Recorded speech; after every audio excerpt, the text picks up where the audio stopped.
നമസ്കാരം. Iran Israel യുദ്ധത്തിൻ്റെ പശ്ചാത്തലത്തിൽ ഇസ്രായേൽ യുദ്ധം തന്നെയാണത്. കാരണം അമേരിക്കയുടെ പിന്തുണ ഇസ്രായേലിനുണ്ടെങ്കിലും പ്രധാനമായ ആക്രമണങ്ങൾ ഇറാൻ്റെ മേൽ നടത്തുന്നത് ഇസ്രായേൽ തന്നെയാണ്. പിന്നെ ഈ യുദ്ധത്തിൻ്റെ ഒരു തുടക്കവും അതിൻ്റെ കാരണവും എല്ലാം ഇസ്രായേലിൽ നിന്ന് തുടങ്ങിയതാണ്. കാരണം തങ്ങളുടെ നിലനിൽപ്പിന് വേണ്ടിയിട്ട് ഇറാൻ ഒരിക്കലും ആണവശക്തിയായി വളരുന്നത് അനുവദിക്കാനാവില്ല എന്നുള്ള ഒരു സത്യം തിരിച്ചറിഞ്ഞ് ഇസ്രായേൽ നടത്തിയ ആക്രമണത്തിൽ നിന്നാണ് ഈ യുദ്ധം തുടങ്ങിയത്. മുൻപുള്ള യുദ്ധങ്ങളും അങ്ങനെ തന്നെ. കാരണം അല്ലെങ്കിൽ ഹമാസിനെ പിന്തുണയ്ക്കുവാൻ വേണ്ടി ഇറാൻ ഇസ്രായേലിനെ ആക്രമിക്കുവാൻ ശ്രമിക്കുന്നതോ അതിൻ്റെ എല്ലാ പശ്ചാത്തലം നിങ്ങൾക്കറിയാം. പക്ഷേ അതല്ല നമ്മുടെ ഇന്നത്തെ ചർച്ചാ വിഷയം. ഇന്നത്തെ ചർച്ചാ വിഷയം രണ്ട് ഭാഗങ്ങളായിട്ടാണ്.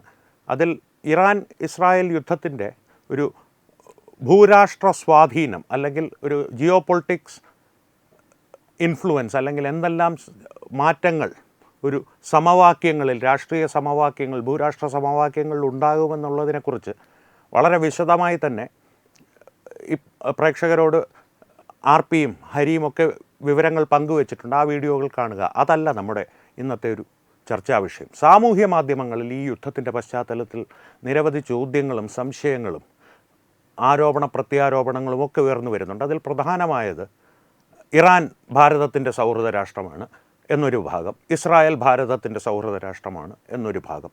നമ്മുടെ ഇന്നത്തെ ഈ ഒരു ചർച്ചയിലോ അല്ലെങ്കിൽ വിശകലനത്തിലോ ആദ്യം പരിശോധിക്കേണ്ടത് സത്യത്തിൽ ഇറാനാണോ ഇസ്രായേലാണോ ഭാരതത്തിൻ്റെ സൗഹൃദ രാഷ്ട്രം. ആദ്യം നമുക്ക് ഇറാൻ്റെ കാര്യം ഒന്ന് പരിശോധിക്കാം. ഇറാനുമായി ചാബഹാർ തുറമുഖം മുതൽ പലയിടത്തും ഭാരതത്തിന് നിക്ഷേപം ഗണ്യമായ തോതിലുണ്ട്. അതായത് ഇറാനിൽ ഭാരതം ഗണ്യമായ തോതിൽ പണം നിക്ഷേപിച്ചിട്ടുണ്ട്. വിവിധ പദ്ധതികൾ വികസിപ്പിച്ചെടുക്കുവാനും അതിലൂടെ ഭാരതത്തിന് പ്രയോജനപ്രദമായിട്ടുള്ള നിരവധി സാഹചര്യങ്ങൾ സൃഷ്ടിച്ചെടുക്കുവാനും വേണ്ടി ഭാരതം വൻതോതിൽ നിക്ഷേപം ഇറാനിൽ നടത്തിയിട്ടുണ്ട്. കൂടാതെ ക്രൂഡ് ഓയിൽ ഇറാനിൽ നിന്ന് ഭാരതം ഗണ്യമായ തോതിൽ തന്നെ വാങ്ങുന്നുണ്ട്. അതുകൊണ്ട് മാത്രം ഇറാൻ ഭാരതത്തിൻ്റെ ഒരു സൗഹൃദ രാഷ്ട്രമാണോ എന്ന് ചോദിച്ചാൽ അല്ല എന്നുള്ളതാണ് ഒറ്റവാക്കിലെ ഉത്തരം. കാരണം ഒരു വ്യാവസായിക ബന്ധം ഒരിക്കലും സൗഹൃദത്തിൻ്റെ തലത്തിലേക്ക് ഏറ്റവും ചുരുങ്ങിയത് ഈ ഖമനേയി തുടങ്ങിയ മത പണ്ഡിതന്മാരുടെ അല്ലെങ്കിൽ മതമേലാളന്മാരുടെ ഭരണത്തിന് കീഴിൽ ഇറാൻ അടിപ്പെട്ടതിന് ശേഷം ആ ഒരു തലത്തിലേക്ക്, ഒരു സൗഹൃദത്തിൻ്റെ തലത്തിലേക്ക് ഇറാൻ ഭാരത ബന്ധം ഒരിക്കലും വളർന്നിരുന്നില്ല. അല്ലെങ്കിൽ സൗഹൃദമാണെന്ന് ഭാവിച്ചാൽ തന്നെ കിട്ടുന്ന അവസരങ്ങളിലൊക്കെ കശ്മീരിന് വിഷയത്തിൽ പാകിസ്ഥാനെ പിന്തുണ അറിയിച്ചും അല്ലെങ്കിൽ കശ്മീരിലെ മുസ്ലിം ജനത ഭാരതത്തിൽ നിന്ന് സ്വാതന്ത്ര്യം ആഗ്രഹിക്കുന്നു എന്നുള്ള തരത്തിൽ ഇന്നലെ കൊല്ലപ്പെട്ട ഖമനേയി തന്നെ ഇറാനിൽ നജാഫ് പ്രവിശ്യയിൽ നടത്തിയ പ്രസംഗത്തിൽ വളരെ കൃത്യമായി തന്നെ പറഞ്ഞിരുന്നു, കശ്മീരിലെ മുസ്ലിങ്ങൾ ഭാരതത്തിൻ്റെ പീഡനം അനുഭവിക്കുകയാണ്. അതായത് പാകിസ്ഥാൻ അനുകൂലമായിട്ടുള്ളൊരു നിലപാടെടുത്തിരുന്നു. അതുകൊണ്ട് തന്നെ വ്യക്തമായൊരു കാര്യം, ഇറാൻ ഖമേനി ഈ മതപണ്ഡിതന്മാരുടെ ഭരണത്തിൻ്റെ കീഴിൽ ഒരിക്കലും ഭാരതത്തിൻ്റെ ഒരു സൗഹൃദ രാഷ്ട്രമായിരുന്നില്ല. ഇപ്പോഴുമല്ല. കാരണം ഇപ്പോഴും മതപണ്ഡിതന്മാരുടെ ഭരണം അവിടെ പൂർണ്ണമായി അവസാനിച്ചിട്ടില്ല. ഖമനേയി കൊല്ലപ്പെട്ടു എന്നുള്ളതേ ഉള്ളൂ. പക്ഷേ നേരെ മറിച്ച് ഇസ്രായേലിലേക്ക് വരാം. അതിനു മുമ്പ് ഒരു കാര്യം കൂടി ഒന്ന് പറഞ്ഞോട്ടെ. ഈ മതപണ്ഡിതന്മാരുടെ കീഴിൽ ഭരണത്തിലിരിക്കുന്ന ഒരു 1-2 തലമുറകൾ പൂർണ്ണമായി ഈ മതത്തിൻ്റെ പഠനങ്ങൾക്ക് അല്ലെങ്കിൽ പാഠ്യവിഷയങ്ങൾ പ്രധാനമായും മതമായി മാറുന്ന ഒരു സാഹചര്യത്തിലൂടെ കടന്നുപോയ 1-2 തലമുറ ഉള്ള ഒരു രാജ്യങ്ങളുടെ കാര്യം ഒന്ന് ഓർമ്മയിൽ വയ്ക്കുക. നമുക്കതിലേക്ക് വരാം. ഇനി നമുക്ക് ഇസ്രായേലിനെ ഒന്ന് പരിശോധിക്കാം. ഇസ്രായേലിൻ്റെ കാര്യം എടുത്ത് പരിശോധിച്ചാൽ നരേന്ദ്രമോദി അധികാരത്തിൽ വന്നതിന് മുമ്പുള്ള കാലം തന്നെ എടുത്തു കഴിഞ്ഞാൽ എല്ലാ കാലത്തും ഭാരതത്തിനോട് അത്യധികം സൗഹാർദ്ദപരമായിട്ടുള്ളൊരു മനോഭാവമാണ് ഇസ്രായേൽ എന്ന രാജ്യം സൂക്ഷിച്ചിട്ടുള്ളത്.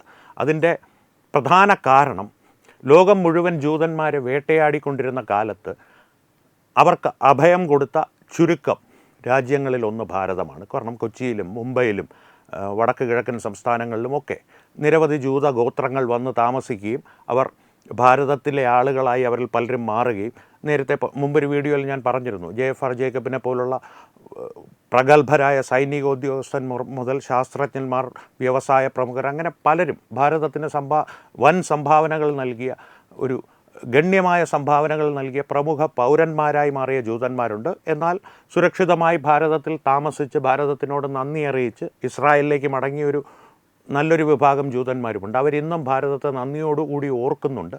അതിൻ്റെ ഒരു പരിണാമമായിട്ടാണ് ഇസ്രായേൽ എന്നും ഭാരതത്തിനോട് സൗഹാർദ്ദപരമായിട്ടുള്ളൊരു മനോഭാവം സൂക്ഷിച്ചത്.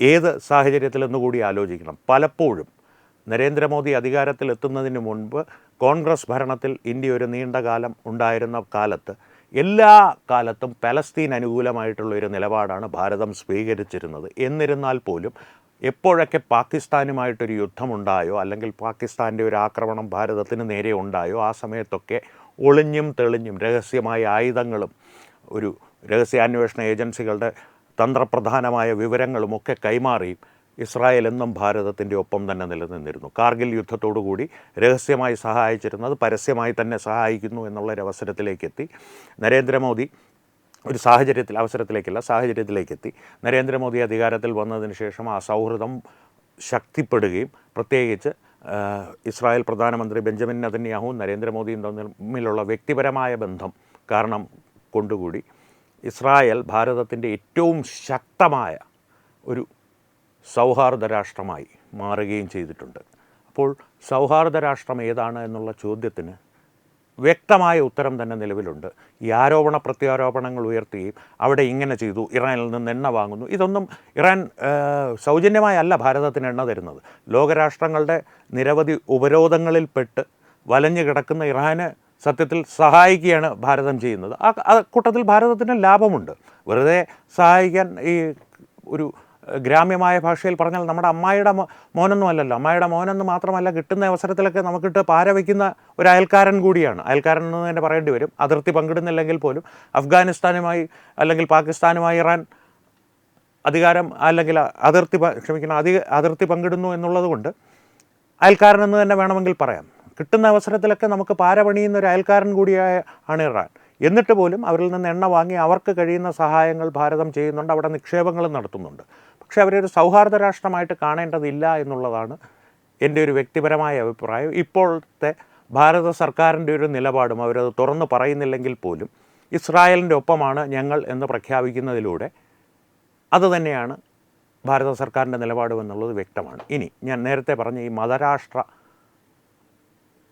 ഒരു പ്രത്യേകത അല്ലെങ്കിൽ ഒരു പ്രശ്നം, ഇറാൻ ഭാരതത്തിൻ്റെ സൗഹാർദ്ദ രാഷ്ട്രമല്ലാതിരിക്കുകയും ഭാരതത്തിന് കിട്ടുന്ന അവസരങ്ങളിലെല്ലാം ഭാരതത്തിന് ദോഷകരമായിട്ടുള്ള നിലപാടുകൾ പ്രത്യേകിച്ച് കശ്മീരിൻ്റെ കാര്യത്തിൽ എടുക്കുകയും ചെയ്യുന്നത് കൊണ്ടുള്ളൊരു പ്രശ്നം ഈ മതപണ്ഡിതന്മാരവിടെ മേലാളന്മാരായി ഭരണ തലവന്മാരായി നിലനിൽക്കുന്നിടത്തോളം കാലം ഈ മതപഠനത്തിലൂടെ വളർന്നു വന്ന തലമുറ തന്നെയാണ് അവിടുത്തെ ജനവിഭാഗവും, അതിൽ നല്ലൊരു ജനവിഭാഗവും. പിന്നെ ഈ സാമൂഹ്യ മാധ്യമങ്ങളിൽ കാണുന്ന ബുർഖ കത്തിക്കൽ, ഖമേനിമാരിൽ നിന്ന് സ്വാതന്ത്ര്യം വേണം, മതപണ്ഡിതന്മാരിൽ നിന്ന് സ്വാതന്ത്ര്യം വേണമെന്നുള്ള മുറവിളികളൊക്കെ ഒരു വശത്ത് നിൽക്കട്ടെ, അതൊക്കെ വളരെ എളുപ്പം അടിച്ചമർത്താം. കാരണം ഒരു മതം ആണ് എല്ലാം, മതം മാത്രമാണ് പ്രശ്നം, മതം മാത്രമാണ് പ്രശ്നമെന്ന് പറയുന്ന ഷാജിമാർ ഒരു നല്ലൊരു വിഭാഗം അവിടെ നിശബ്ദരായി ഭരണകൂടത്തെ പിന്താങ്ങിക്കൊണ്ടുണ്ട്. അതുകൊണ്ട് തന്നെ ഇത്തരം രാഷ്ട്രങ്ങളിൽ ഒരു തലമുറകളുടെ മാറ്റം അവരുടെ മനോഭാവത്തിൽ ഉൾപ്പെടെ ഉണ്ടായില്ലെങ്കിൽ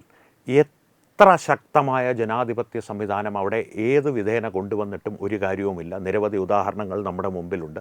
അഫ്ഗാനിസ്ഥാൻ മുതൽ ഇറാൻ തന്നെ ഒരു ഉദാഹരണമാണ്. കാരണം ഇറാൻ ഒരു കാലത്ത് അധികമൊന്നുമല്ല, ഒരു 4 ദശാബ്ദങ്ങൾക്ക് മുമ്പ് വളരെയധികം പുരോഗമനപരമായിട്ടുള്ള ചിന്താഗതികൾ വെച്ച് പുലർത്തുന്ന ഒരു ജനവിഭാഗം അവിടെ ഉണ്ടായിരുന്നു.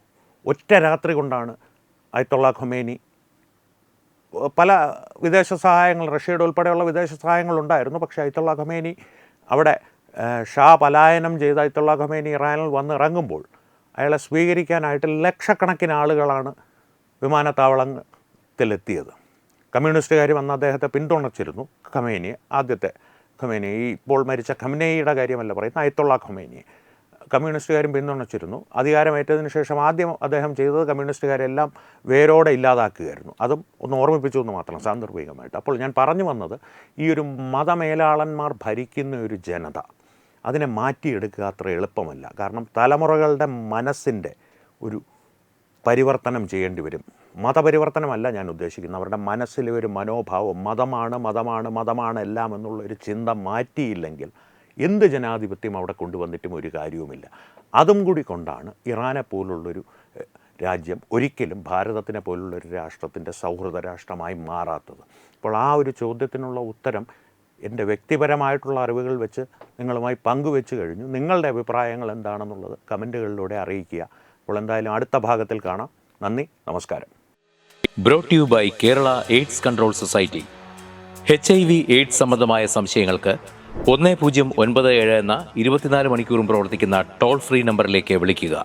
വാട്സാപ്പിലും ഫേസ്ബുക്കിലും ഒക്കെ സ്റ്റാറ്റസ് അപ്ഡേറ്റ് ചെയ്യാറുണ്ടല്ലോ. HIV സ്റ്റാറ്റസോ HIV പിടിപെടാനുള്ള സാഹചര്യങ്ങളിൽ കൂടി അറിഞ്ഞോ അറിയാതെയോ കടന്നു പോയിട്ടുണ്ടാവാം. എന്ത് തന്നെയായാലും മുൻകൂട്ടി പരിശോധിച്ച് HIV സ്റ്റാറ്റസ് അറിയൂ. സൗജന്യ HIV പരിശോധനയും കൗൺസിലിങ്ങും ആരോഗ്യ കേന്ദ്രങ്ങളിൽ പ്രവർത്തിക്കുന്ന ICTC അഥവാ ജ്യോതിസ് കേന്ദ്രങ്ങളെ സമീപിക്കുക. നിങ്ങളുടെ സ്റ്റാറ്റസ് എന്തായാലും വിവരങ്ങൾ രഹസ്യമായി സൂക്ഷിക്കുന്നതായിരിക്കും.